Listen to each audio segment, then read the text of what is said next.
Halo, apa kabar? Saatnya Anda menyimak berita Medan bersama saya, Tia Anissa. Sejumlah berita menarik akan kami sajikan untuk Anda dan berikut 3 berita utama hari ini. Pencarian seorang pelajar SMA yang hanyut terbawa arus Sungai Sipono terus dilakukan tim SAR gabungan.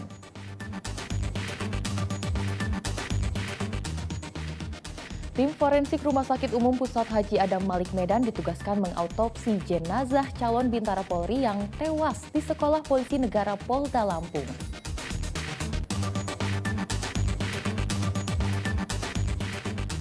Puluhan tahun tak kunjung diperbaiki, sejumlah warga desa Silo Baru, Kabupaten Asahan, protes dengan mandi lumpur dan mencuci motor di ruas jalan rusak.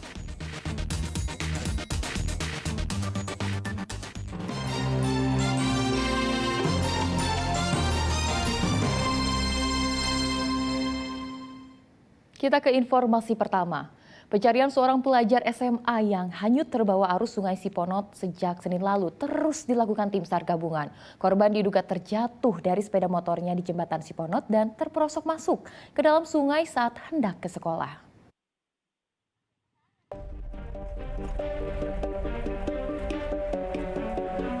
Jembatan Siponot merupakan akses penghubung 8 desa di Kecamatan Ronggurni Huta, Kabupaten Samosir.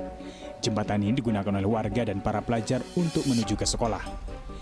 Di jembatan inilah pelajar bernama Raheliva Berlianta Malo, siswa SMA Negeri 1 Ronggurni Huta, diduga terjatuh dari sepeda motornya dan terjun ke dalam sungai sebelum hilang terbawa arus. Tim SAR gabungan yang terdiri dari Pos SAR Danau Toba, TNI, dan kepolisian kembali menyusuri Sungai Siponot yang cukup terjal untuk mencari korban. Arus Sungai Siponot yang cukup deras membuat tim SAR gabungan bersama warga terpaksa menggunakan peralatan sederhana untuk menyusuri sungai. Kalau sepanjang sepengetahuan Bapak nih Pak, kondisi jembatan Siponot ini seperti apa nih Bapak? Ya memang kalau melihat situasinya karena dia tidak punya dinding, ya sehingga kita ragukan bila mana ada terselip pengendara, inilah akibatnya mungkin akan terjatuh ke kiri atau ke kanan. Artinya berpotensi untuk memakan korban lagi seperti itu? Berpotensi untuk memakan korban.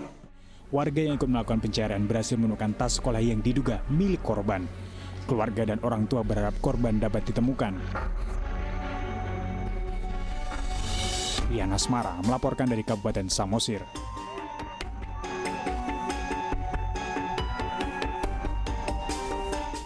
Seorang warga Kisaran Kabupaten Asahan mengalami luka bakar akibat telepon genggam yang diletakkan di sakunya pada Selasa pagi. Korban tidak mengetahui penyebab telepon genggam miliknya itu bisa meledak.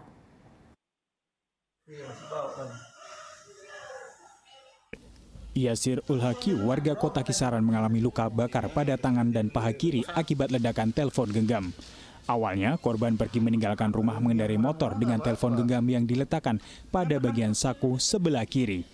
Tidak lama setelah meninggalkan rumah, korban merasakan panas yang berasal dari saku tempat penyimpanan telepon genggam tersebut. Telepon genggam tersebut sudah digunakan korban sejak tahun 2020 lalu. Saya saat akan pergi kerja menggunakan sepeda motor, saat itu juga baru kira-kira 500 meter dari rumah, tiba-tiba ada seperti letusan kecil di saku celana kiri saya, kantong celana kiri saya, langsung panas dan berasa, dan ada percikan api. Lalu saya berusaha untuk menarik dan akibatnya 3 jari kiri saya juga terimbas kena luka bakar. Nah, setelah berhasil saya tarik dari celana, saya lemparkan dan saat itu juga handphonenya masih berapi. Nah, kemudian ya warga di sekitar situlah sepeda motor yang saya gunakan saya letakkan saja, saya campakkan karena saya pun bingung dengan kejadian seperti ini. Selama ini korban mengaku tidak pernah mengalami masalah dan kerusakan pada telepon genggam miliknya itu. Tuti Alawiyah Lubis melaporkan dari Kabupaten Asahan.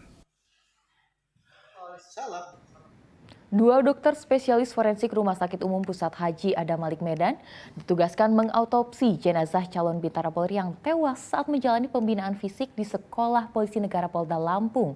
Tindakan pengarahan 2 dokter spesialis ahli forensik itu diambil karena menilai kematian korban sebagai kasus serius.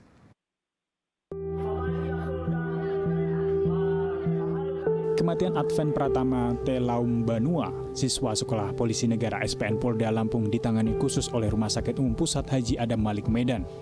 Pernyataan itu disampaikan oleh dokter ahli forensik yang mengotopsi jasad korban. Pengarahan 2 dokter spesialis ditempuh manajemen berdasarkan standar operasional prosedur, di mana jika kasus kematian dinilai kasus serius, otopsi wajib dilakukan oleh 2 dokter spesialis. Namun terkait kecurigaan keluarga atas adanya indikasi kekerasan dengan ditemukannya luka pada wajah korban, kedua dokter ahli forensik itu tidak bersedia memberikan keterangan. Karena datangnya jenazah sudah malam, jam 11 baru datang permintaan visumnya, ya kami mau tak mau harus otopsi pada malam itu karena keluarga memohon supaya dilakukan otopsi malam itu supaya mereka nanti bisa membawa jenazah ini dari Medan itu ke Nias itu tidak lama karena ke Sibolga nanti dibawanya naik kapal lagi ke sana itu hanya malam 1 kali kapal ke sana, sehingga minta tolong keluarganya supaya diotopsi malam ini juga.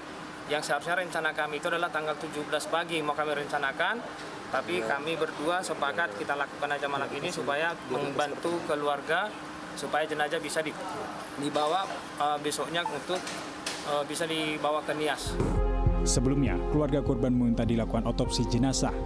Otopsi itu dilakukan di Rumah Sakit Umum Pusat Haji Adam Malik Medan. Advent Pratama Telaum Banua meninggal saat mengikuti pembinaan fisik di SPN Polda Lampung. Korban baru 3 minggu mengikuti pendidikan sebagai calon bintara Polri. Tuti Alawiyah Lubis melaporkan dari Kota Medan.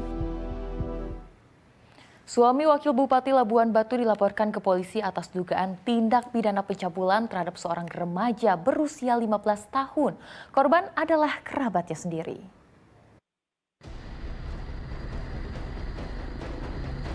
Didampingi ibunya, SFS, seorang remaja berusia 15 tahun melaporkan FS yang merupakan suami Wakil Bupati Labuan Batu, Elia Rosa Siregar, ke Polres Labuan Batu pada 16 Agustus lalu. FS dilaporkan terkait dugaan tindak pidana pencabulan. Menurut kuasa hukum pelapor, peristiwa itu berawal pada 5 Juli 2023 lalu saat korban SFS tidur di kamarnya. Tiba-tiba saja terlapor datang dan melakukan tindakan tidak senonoh karena korban berontak terlapor gagal diruda paksa. Kronologis kejadiannya itu sekira tanggal 5 Juli tahun 2023 sekitar pukul 1 malam di rumah istri muda terlapor. Jadi saat itu ada yang menurut kita dari cerita klien kita ini perbuatan tersebut sudah termasuk dalam perbuatan cabul. Makanya kita tunggu tinggal pihak kepolisian Resor Labuan Batu untuk memproses perkara ini dengan cepat dan tepat. Selama ini, SFS dan ibunya tinggal bersama terlapor setelah ayahnya yang merupakan adik kandung terlapor meninggal dunia. Mereka berdua tinggal di rumah terlapor untuk membantu pekerjaan rumah tangga. Polres Labuan Batu membenarkan adanya laporan ibu dan anak yang merupakan kerabat dari suami Wakil Bupati Labuan Batu tersebut. Benar ada tanggal 16 Agustus 2023 laporan ke Polres Labuan Batu dugaan perbuatan cabul yang dilaporkan oleh ibu kandungnya berinisial RH terhadap anaknya. Namun hingga saat ini masih dilakukan penyelidikan atas perkara tersebut. Sejauh ini saksi-saksi sudah diperiksa? Ya, saksi-saksi sudah diperiksa, sudah ada termasuk korban 4 orang. Jadi kita tunggu hasil penyelidikan selanjutnya. Saat ini, polisi telah memeriksa 4 orang saksi dari pihak korban. Tuti Alawiyah Lubis melaporkan dari Kabupaten Labuan Batu.